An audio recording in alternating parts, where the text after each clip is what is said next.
Bismillahirrahmanirrahim. Assalamualaikum warahmatullahi wabarakatuh. Alhamdulillahirrabbilalamin. Allahumma salli ala Sayyidina Muhammadin wa ala alihi wa sahbihi wa salim ajmain. Alhamdulillah, kami dari Yayasan Rubatul Khairat Kota Ternate di bawah pimpinan Al-Habib Abdurrahman bin Kamil As-Sadaf. Sementara ini kami lagi membangun gedung pondok pesantren Rubatul Khairat Madrasah Al-Ulya yang sementara dibangun, ya. Gedung lantai 3. Kami sangat membutuhkan dana infak dan sedekah dari jamaah bapak-bapak dan ibu-ibu. Bagi yang mau berinfak untuk melanjutkan pembangunan gedung pondok pesantren, bisa ditransfer di rekening Bank Syariah Indonesia atas nama Yayasan Rubatul Khairat. Nomor rekening 723563956. Terima kasih.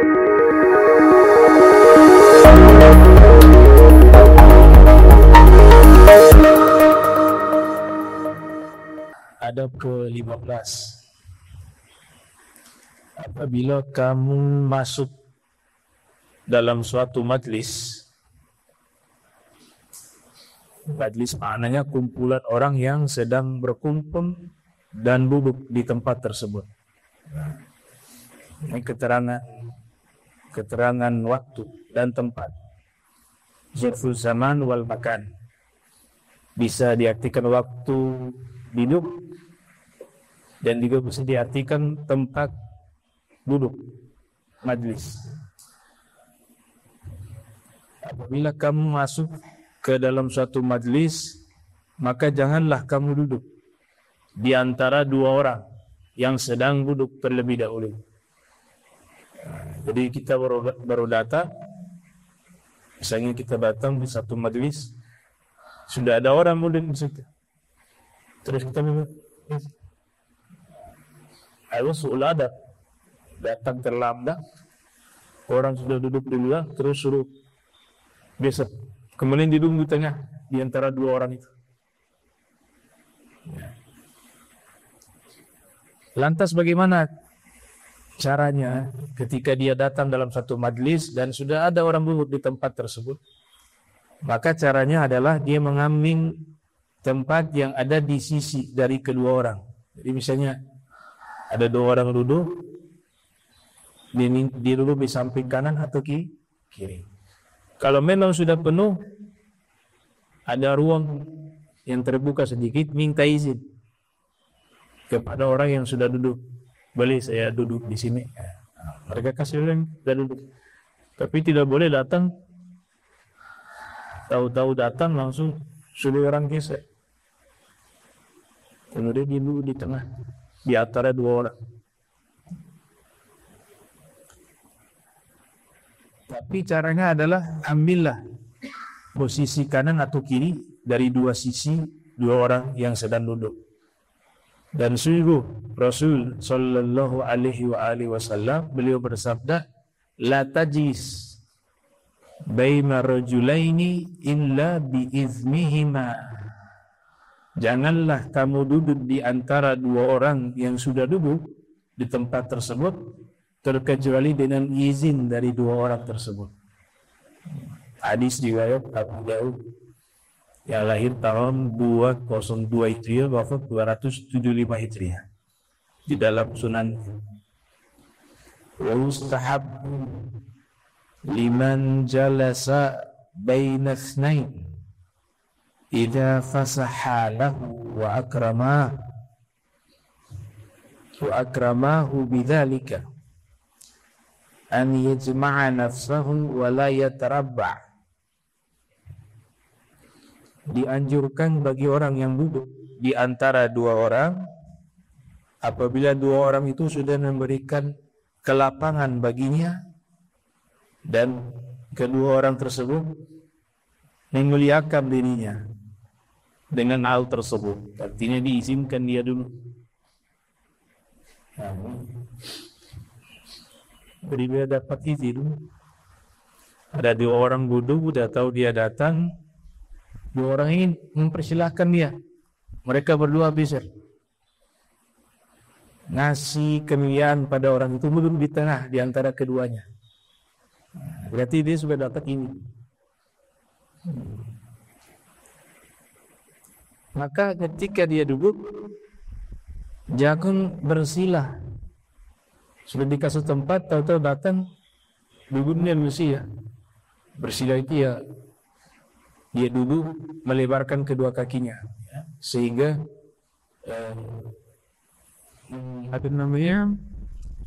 mempersulit orang yang ada di samping kanan dan kiri, yang sudah berikan dia ruang untuk dia duduk. Tapi dia duduk sehajannya untuk bisa melipat kaki.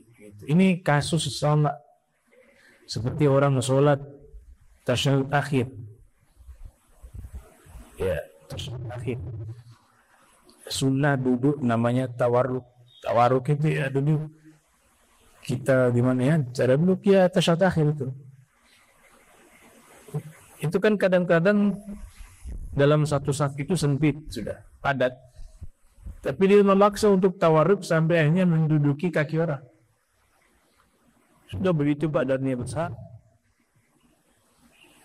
Ya, Sayyidina Ahmad Ibnu Marin mengatakan di dalam kitab beliau tentang masalah masbuk, ya, nafsu rawai, di kitab nafsu rawai, mengatakan pada saat itu lebih baik dia duduk dengan duduk yang mengkondisikan, tidak harus memaksa untuk duduk tawarruk yang pada akhirnya mengganggu dan menyakiti orang yang ada di sebelah. Karena dalam mazhab lain seperti mazhab Maliki itu duduknya iftirash, baik di tasyahud akhir duduknya sama seperti tasyahud awal. Mazhab Syafi'i dan Sunnah tasyahud akhir duduk tawarruk, tasyahud awal duduknya namanya iftirash. Tapi karena berbunyi sempit, apalagi di samping kanan kita, sampingnya, apalagi di samping kita ketika kita duduk tawarruk, itu ada orang tua dan tempatnya sudah sempit. Kemudian di samping kita juga begitu juga ada orang yang nanti bisa terganggu kayak kita duduk tawarruk. Maka ahsan sementara kita duduknya iftirash, sehingga tidak mengganggu orang yang di sebelah kita. Nah, itu memang tabligul adab, yang dahulukan adat dari segala aspek. Ya, dalam ibadah kita juga harus mendahulukan adat, karena menyakiti mengganggu orang, menyakiti orang, baik sengaja. Kalau sengaja ya jelas dosa. Hukumnya apa? Haram. Sedangkan duduk tawarruk itu adalah sunnah dalam pandangan mazhab Syafi'i, tapi dalam mazhab lain itu bukan sesuatu yang sunnah. Artinya masih ada ruang khilaf. Maka daripada menyakiti orang yang nanti hukumnya bisa haram, sementara mengambil pendapat mazhab yang lain. Gitu. Tapi kalau memang meluas tempat untuk kita bisa duduk tawarruk, maka silakan. Jangan memaksa. Ini kalau acara-acara besar itu kan banyak orang, sehingga kalau duduk tawarruk pasti dia mengganggu orang di sebelah.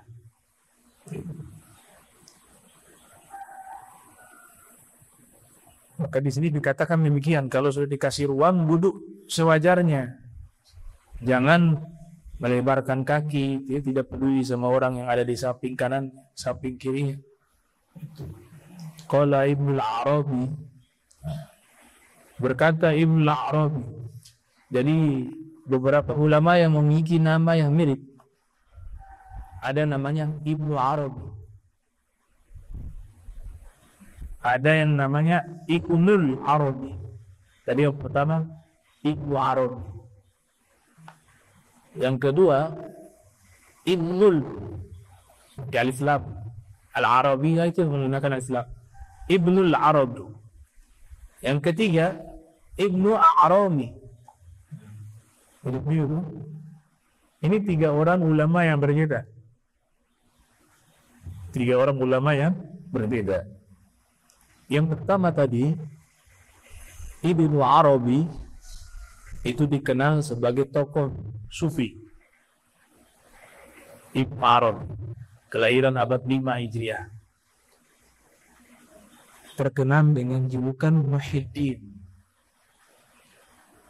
Syekhul Akbar wal Kibritul Ahmar. Julukannya guru besar, Syekhul Akbar wal Kibritul Ahmar, batu jamrud merah di kalangan para aulia salih. Muhyiddin, orang yang menghidupkan kembali ajaran agama Islam. Ibnu Arabi, tokoh ini tokoh yang kontroversial karena agungnya tinggi. Kalau di dalam tubuhnya ada darah Rasul Sallallahu Alaihi Wasallam, beliau mencapai magong kewalian yang tidak bisa digapai oleh wali-wali yang lain. Jadi beliau bukan dari zuriyah Imam Hasan al-Syekh, level magongnya seorang wali besar, tapi kalau ada darah Nabi bisa magongnya sangat tinggi. Beliau menulis kitab Al-Futuhat Al-Makkiyah wa kitab Syishil Hikam. Itu kalau kita baca mukaddimah kitab beliau yang ditulis, beliau mengatakan ini kitab yang saya tulis bukan kitab saya, bukan karangan saya. Ini kitab yang membuatnya, yang menulisnya adalah Rasulullah SAW, dan memberikan judul kitab juga dari Nabi. Itu di mukaddimah kitab beliau. Kontroversial lewat mimpi. Jadi mimpi Nabi katakan, ini kitabku, kamu sebarkan kepada umatku, dan kamu berikan nama Fususul Hikam, dan kamu berikan nama kitab Al-Futuhat Al-Makkiyah. Jadi karangan kitab beliau selalu begitu. Nah, sehingga ulama Ibnu Arabi ini, sebagian ulama mengatakan zindik. Na'udzubillah min dzalik. Ya, mengatakan zindik. Zindik itu perusak ajaran Islam. Kita gak berani tuh ngomong seorang wali besar. Zindik. Kelompok kedua membela beliau. Nah, beliau ini sebagaimana keadaan para aulia mengalami fana wal istighraq, sehingga apa yang diucapkan, apa yang ditulis dalam keadaan tidak sadar, sehingga ketika orang membaca karangan beliau salah faham.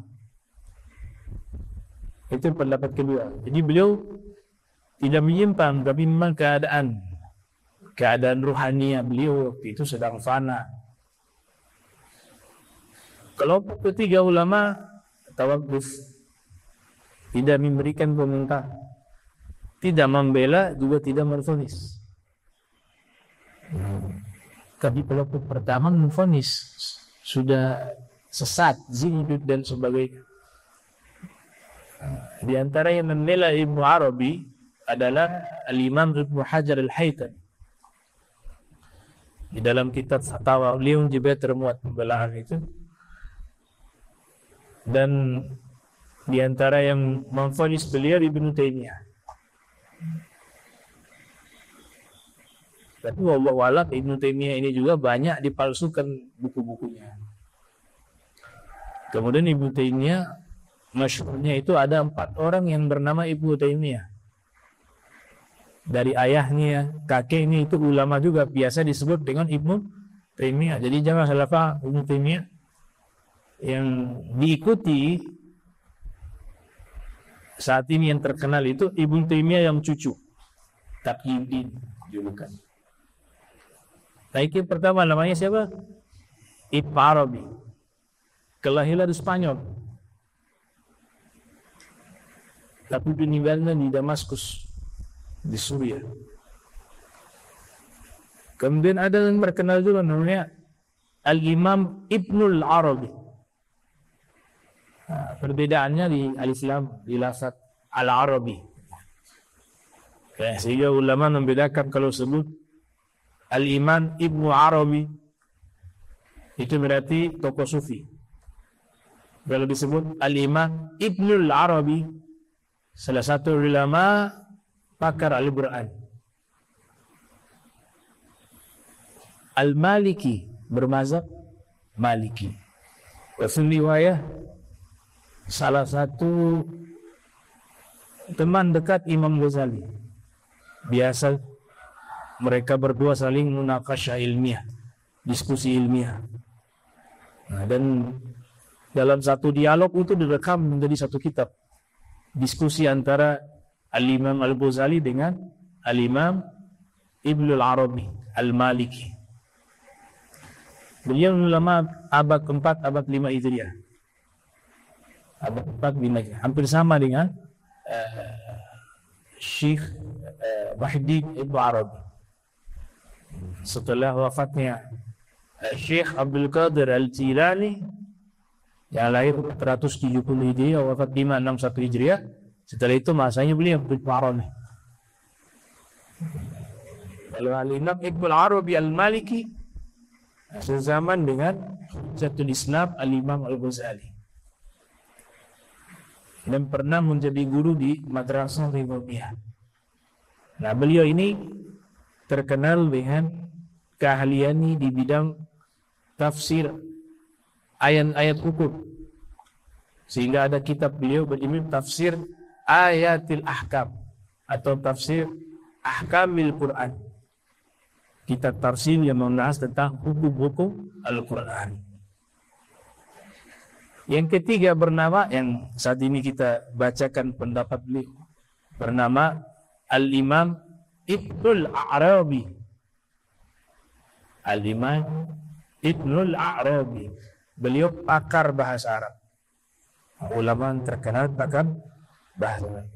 Abad 2 Hijriah, lebih senior. Dan biografinya panjang kalau kita jelas. Ya, itu 3 nama yang terkenal. Bernama Ibnu Arabi. Dan banyak ulama yang namanya mirip. Imam Syatibi juga ada berapa orang. Imam Suhrawardi juga.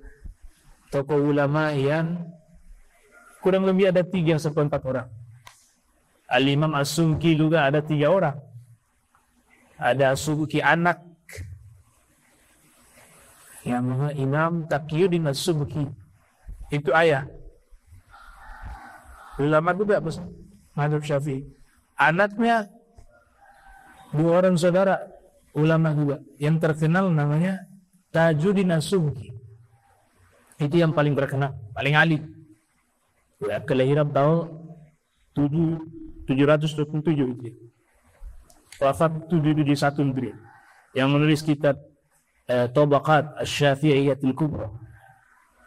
Biografi para ulama bermazhab Syafi'i. Ada beberapa jilid. Kemudian menulis kitab Jam'ul Jalan dalam kitab Ushul Fiqh. Dan masih banyak ulama yang namanya mirip-mirip, namanya sama, itu banyak. Banyak sekali. Saya punya catatannya. Catatan ulama yang namanya mirip. Al-Alusi ada berapa orang. Yang namanya Ibnu Taimiyah ada berapa orang. Yang namanya Imam Syatibi ada berapa orang. Yang namanya As-Subki ada berapa orang. Ada. Dan itu sangat banyak. Jadi nanti bisa tertukar-tukar tuh. Yang dibahas orang lain namanya sama aja. Itu benar yang terjebak di situ. Dan dibahas ulama ini Asy-Syatibi, ulama luar biasa ya. Matanya buta, tapi punya kitab Al-Muwafaqat, ahli usul fiqih. Keliru Imam Syatibi yang ahli Al-Quran bukan ahli usul fiqih. Yang usul fikih Imam Syatibi yang berbeda, tapi namanya Syatibi karena di daerah yang sama dilahirkan di Spanyol juga. Imam Safadi menyebut dalam kitab beliau Hikatul Amyan, ya Hikatul Amyan, biografi di ulama-ulama tunanetra yang masukkan nama Imam Syatibi. Kata Ibnu Arabi, berkata sebagian para ahli hikmah, qala ba'dul hukama ifnani zalimani, ada dua orang yang dianggap zalim. Yang pertama, rajulun uhdiyat lahu nasihatun fattakhadhaha dzanba, seseorang yang telah diberikan nasihat yang baik, tapi nasihat yang baik itu tidak digubris, justru dianggap suatu perbuatan dosa. Marah dia kalau ada orang kasih nasihat baik, marah. Atau nasihat itu tidak diamalkan, atau disalahgunakan bukan untuk kebaikan, tapi sebaliknya menjadi satu perbuatan dosa. Itu orang yang paling zalim, kata sebagian ahli hikmah. Yang kedua, orang yang paling zalim, warajulun wus'a lahu fi makanin dayyikin faqa'ada mutarabbi'an, seseorang yang sudah dikasih keluasan di tempat duduk yang sempit. Dia datang nih, ini tempat sempit, tapi mereka lihat kasihan dia, dikasih kesempatan duduk, tapi duduknya kaki dilebarkan. Kata sebagian ulama, ini orang yang sangat jari. Ya sudah dikasih tempat, malahan tidak mempedulikan orang yang memberikan kesempatan atau meluaskan tempat baginya. Itu ciri-ciri orang egois. Orang egois disebut dalam bahasa Arab ananiyah. Ananiyah dari kata ana, yang penting saya, nggak ada urusan sama orang lain loh. Itu dari kata egois kalau bahasa Arab, diambil dari kata ana. Karena orang egois pasti selalu mengatakan ini saya, nggak peduli, nggak urusan orang ini susah, yang penting saya, ananiyah. Sifat ananiyah ini bisa terlihat di berbagai tempat, bisa di jalanan, orang berkendaraan bisa nampak itu mana yang egois, mana yang tidak egois. Di tempat duduk juga begitu, majelis dikasih kesempatan duduk, ini malahan duduk kaki yang pada lebar dibentangkan kakinya dia. Dikatakan itu orang yang paling zalim. Kalau bahasa alternatif bilang dikasih hati mau jantung, dikasih mau tuh, mau semuanya, mau jantungnya, mau hatinya, mau dagingnya, darah. Dan sifat anania ini sifat yang sangat jelek. Dia nempel dengan sifat tidur, sombong. Makanya dalam kitab Nurul Absar fi Manaqib al-Mukhtar, ketika Al-Imam Al-Azhar Abu Hanifah menjadikan qiyas sebagai salah satu referensi pun dalam istinbat hukum syariat, dikritik oleh Imam Ja'far Shadiq. Kata Imam Ja'far Shadiq, apakah kamu mengkiaskan hukum di dalam syariat kakekku? Wa awwalun qas iblis. Ketahuilah orang yang pertama kali mengkias-kiaskan sesuatu itu iblis. Kias itu membanding-bandingkan sesuatu dengan pernyataan khalaqtani min nar wa khalaqtahu min tin wa ana khairun minhu. Kau ciptakan saya, wahai Allah, dari api.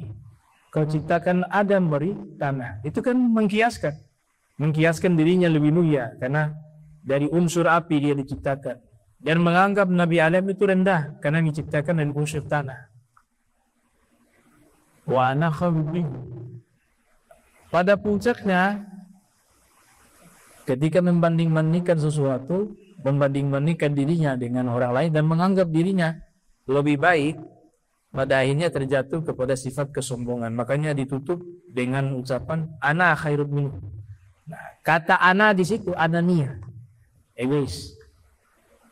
Selalu bicaranya saya. Makanya anania dengan kibir dia menjadi satu paket yang gak bisa dipisahkan. Orang egois pasti sombong. Orang sombong pasti egois.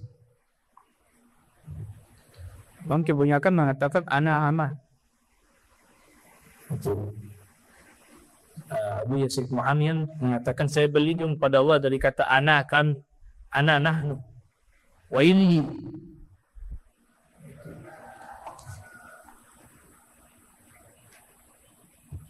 Wa idza jalasta ilaihima fala tulqi bi sam'ika ila hadithihima illa idza kana dayla sirrin wala khasin bihima fa inna tatawwu'aka ila dhalika 'aidun fi akhlaqik was-sayyi'ati tartakibuha. Apabila engkau duduk di antara dua orang kami atau kau duduk di sisi mereka, kemudian dua orang ini ada membicarakan sesuatu semacam rahasia dan hanya keperluan hanya kedua orang tersebut, maka jangan kamu mencuri apa? Dengan mencari tahu, mendengar apa yang mereka bicarakan. Jika itu percakapan yang sifatnya rahasia atau khusus hanya untuk mereka berdua, tidak perlu kita cari tahu dan tidak perlu kita tanya bicara apa sih. Ada punya urusan. Seandainya mereka ingin kita tahu, pasti mereka tidak akan berbicara secara empat mata. Pasti diajak kita juga waktu mendengar.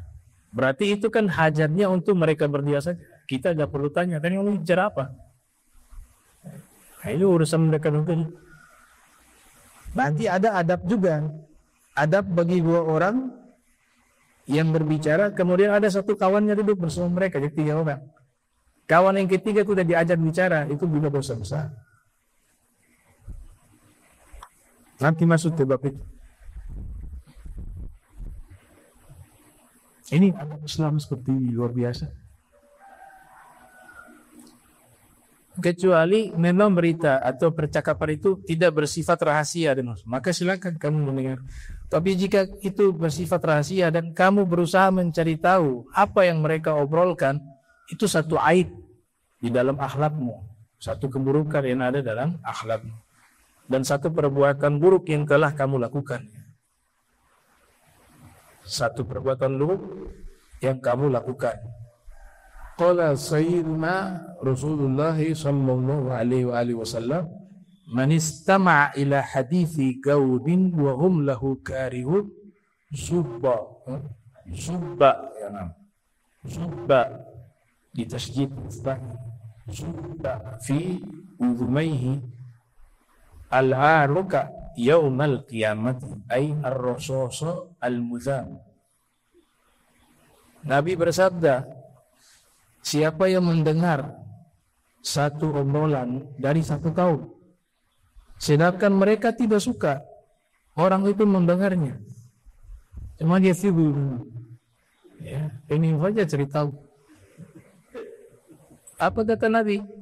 Orang ini nanti di hari kiamat, kedua telinganya akan dituangkan dengan timah yang dicairkan dengan api neraka.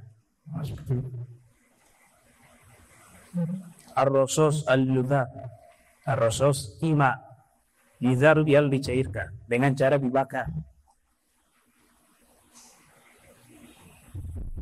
Jadi ada obrolan orang, kita sedang dengar dan mereka tidak suka kita mendengar.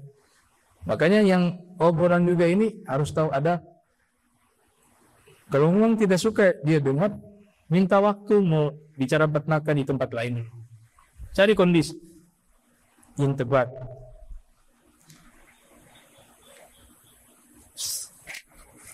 Wa'alam allahu la yasul laka an tusar tusarra jalisaka bi hadithi idza kuntum thalatha. Nah, ini saya katakan tadi. Ini juga adab bagi yang ngobrol. Jikalau ada 3 orang duduk bersama, ketahuilah bahwa sesungguhnya tidak dibenarkan, tidak boleh. La yasugu maknanya la yajuz. Sesungguhnya tidak boleh bagi kamu berbisik-bisik dengan teman dudukmu, dengan suatu obrolan apabila keadaan kalian pada waktu itu ada 3 orang. Misalnya dan duduk 3 orang. Yang 2 ini ngobrolnya bisik-bisik. Yang 1 ini dibiarkan seperti itu. Haram. Ada orang di sini. 3 orang di sini. Tidak boleh 2 orang berbisik-bisik, sedangkan pada waktu itu ada 3 orang, ada kawannya 1 orang di situ. Nah itu mencobrosan ya, dan saya kayaknya dari benci saya kayaknya. Saya bilang, hanya memunculkan prasangka. Fa'innaka bihadha tuqi' ala tuqi'u ala thalithikum ihashai wal qita'a aiguma.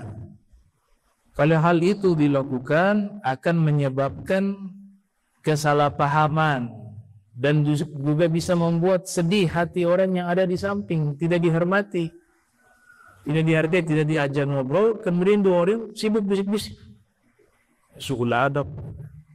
Tidak boleh gitu. Itu pernah kejadian di masa Rasul sallallahu alaihi wasallam. Paman Nabi Sayyidina Abbas ibn Abdul Muttalib waktu didik di satu majlis, apa di kota Makkah waktu itu atau di kota Madinah, wallahu a'lam. Waktu duduk satu majlis, beliau sampaikan salam kepada orang yang sedang duduk di majlis. Tidak ada yang menjawab. Mungkin mereka juga waktu itu ada yang tidak senang kepada Sayyidina Abbas. Beliau duduk di situ. Ini ngobrolnya bisik-bisik hanya sekelompok mereka. Sedangkan Sayyidina Abbas diabaikan. Akhirnya Sayyidina Abbas pun menghimbarkan mereka dalam keadaan hatinya sedih. Waktu Sayyidina Abbas lewat, Nabi melihat. Kemudian Nabi memanggil, wahai pamanku. Nabi ucapkan salam. Kemudian Nabi bersabda ya, wahai pamanku, kurang lebih ala sabil riwayah, ala sabil hikayah. Saya takut kenapa? Wayang sedih. Diceritakan tadi saya ketemu sekelompok orang, saya ucapkan salam pada mereka, mereka tidak menjawab salam saya. Kemudian saya duduk bersama mereka, mereka hanya ngobrol sesama mereka, sedangkan saya diabaikan. Hal ini membuat hati saya sedih, wahai Rasul. Apa jawaban Nabi? Wahai pamanku, demi Allah, keimanan kepada Allah dan Rasul tidak akan masuk ke dalam hati seseorang yang mereka menyakiti keluargaku, kata Nabi Muhammad. Karena saya tak, Sayyidina Abbas paman. Jadi dicuekin ini saja Nabi mengatakan sudah menyakiti. Apalagi disakiti dengan lisannya, dengan perbuatan. Alhamdulillah.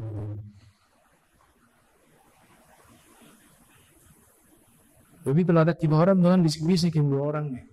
Obam, ya, bisik-bisik terus. Kenapa dilarang 2 orang ini berbisik-bisik, sedangkan yang satunya ini diabaikan? Karena fatamur bi dhihni al-khawatir al-ba'ibah wal gharibah, akan terlintas dalam benak atau dalam hatinya dugaan-dugaan yang bisa dugaan itu sifatnya jauh dan bisa juga dugaan itu sifatnya dekat. Wahada ghairul la'ikin lil muslimin, dan hal ini tidak layak dimiliki oleh orang-orang muslim. Sifat ini tidak layak dimiliki oleh orang muslim. Walihada nafa Rasulullah sallallahu alaihi wa alihi wasallam hadzal khuluqa 'anil muslimin nafya. Faqala la yatananaja ithnani bainahuma thalithu. Ini bukan sifat yang pantas bagi orang muslim. Oleh sebab itu Nabi menafikan sifat ini. Akhlak yang semacam ini dinafikan oleh Nabi. Dan Nabi ingin menghilangkan akhlak semacam ini dari kaum muslimin. Maka Nabi bersabda sallallahu alaihi wasallam, tidaklah dua orang itu saling berbisik sedangkan ada orang ketiga. Jadi ada hadisnya beriman. Di sini mananya nafi, tidaklah dua orang itu berbisik di antara mereka berdua sedangkan ada orang yang ketiga. Hadis riwayat Al-Imam Malik. Yang lain bahwa 93 Hijriah wafat 179 Hijriah. Juga hadis ini diriwayatkan oleh Al-Imam Abu Daud dalam sunahnya. Yang lain 202 Hijriah wafat 275 Hijriah. Walam yaqul la yatanaja. Tanaja. Nabi tidak mengatakan la yatanaja. La yatanaja artinya jangan, tapi hadis tadi artinya tidak. Bisighah nahi, dengan sighah nahi. Wa inna naqala la yatanaja bisighatin nafyi. La yatanaja dengan sighah bacaan nafi, menafikan. Kalau nahi artinya jangan. Kalau nafi artinya tidak. Wal khabar idha'an minhu bi anna hadha al khata'ah ghayru mutasawwirin aw ghayru laikin ay yaqa' min al muslimi hatta yumha anhu. Berita ini menunjukkan bahwa hal itu akan menyakiti orang ketiga. Dengan kesalahan ini yang kadang-kadang tidak tergambarkan dalam benak, dan juga hal ini tidak layak ada di dalam diri seorang muslim, sehingga dilarang melakukan hal tersebut. Li'annahu khata'un yubrabu bil fitrah.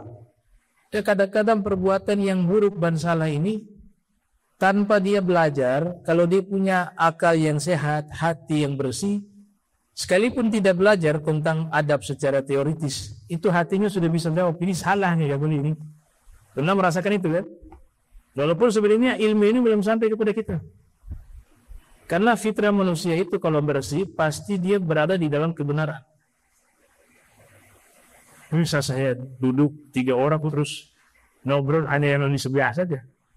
Akhlaknya Rasul Muhammad SAW itu lagi punya akhlak, kalau ada tamu banyak nih, satu persatu Nabi ajak ngobrol, dikasih porsi masing-masing, sampai-sampai ketika mereka pulang keluar dari rumahnya Rasul atau dari majlisnya Rasulullah SAW, semuanya keluar dalam keadaan bahagia dan merasa bahwa dia adalah orang yang paling diperhatikan oleh Nabi. Itu susah, makanya Nabi membagi porsi. Coba lihat ulama-ulama begitu, ulama-ulama besar gitu. Gimana kabar? Dijawab lagi, setelah disantong. Gimana? Nama siapa? Kalau belum kenal, semua ditanya.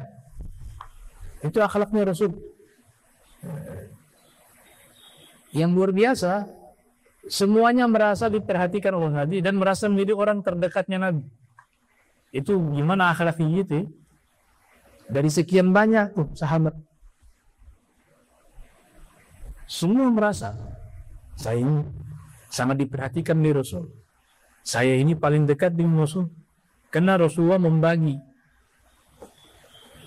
porsi dalam percakapan. Nah, kita kalau hati sudah bersih, pikiran sudah selamat, sekalipun secara teori keilmuan kita belum paham, nanti ketika perbuatan itu sudah baik, kita dalam hatinya akan memberikan jawab. Hati kita akan memberikan keterangan, penjelasan. Ini salah, gak boleh. Biasa ada 3 orang duduk, kita berdua ngobrol bisik-bisik. Terus ini kemana? Ya, itu kan hati yang bersih akan menjawab, salah nih. Gak boleh, kamu akan menyakiti orang di sebelah. Itu kalau 3 orang. Hadis ini di sini disebut 3 orang. Yang 2 gak boleh berbisik. Dua orang itu dengar ngobrol saling berbisik-bisik.